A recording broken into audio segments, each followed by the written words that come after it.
سڵاو ئەم کاتتان باش من ئەندازیار سۆمە ئەندازیاری جێبەجێکار لە باڵەخانەکانی بەرزایەکانی سلێمانی.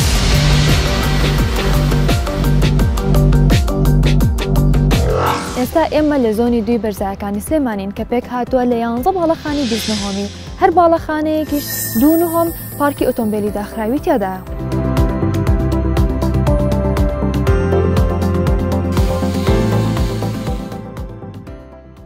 کە لە ئێستادا 4 باڵەخانە ڕادستی خاوەن ماڵکراوە و باڵەخانەکانی دیکەش زۆر بە چڕی کاری تێدا دەکرێت و هەوڵ دەدرێت لە زووترین کاتدا ڕادستی خاوەن ماڵەکان بکرێت.